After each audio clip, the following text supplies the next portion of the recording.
A school teacher was on her way home when she saw a poor old man selling books on the road. She borrowed a novel from him, and after reading the author's biography on it later, she rushed to the man's house the next day. Helen Williams loved teaching and being around children.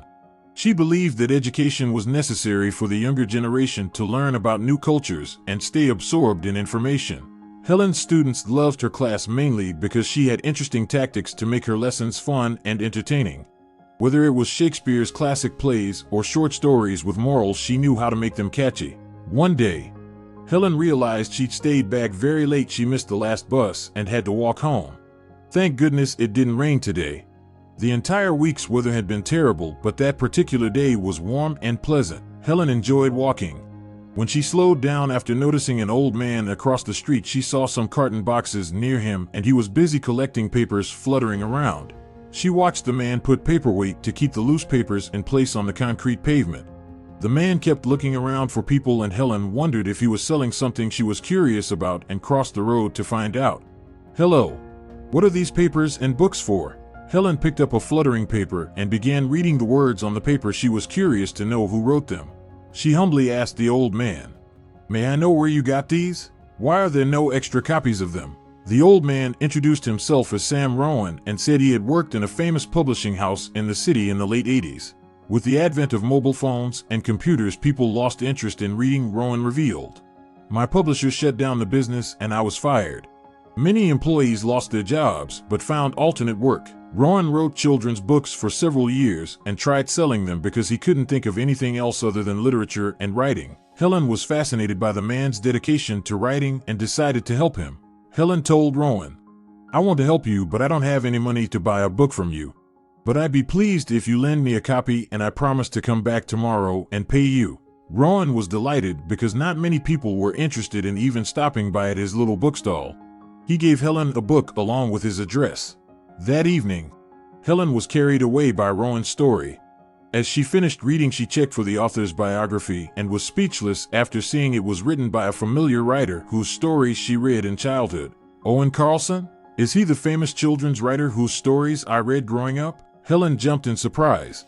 She couldn't wait to meet the old man the next day because she wanted more books. She was also confused about how Rowan ended up getting Carlson's novels. Helen hurried to Rowan's address after school and welcomed herself.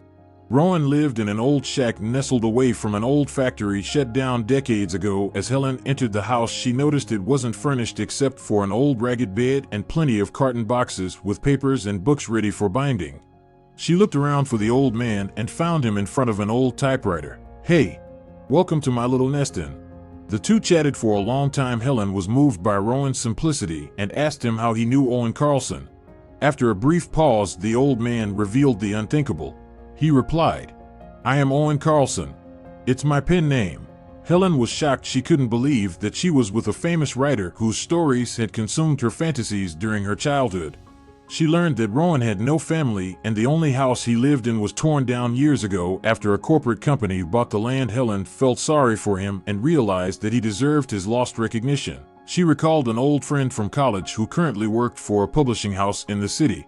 She took several stories Rowan had written, promising to return with a life-changing piece of news. Rowan had no idea what she was talking about, but trusted her and waited. A week later, Helen visited Rowan's house again. "So my friend loved your stories." Rowan smiled warmly upon hearing that. "They would like to hire you as editor and writer of their children's stories column."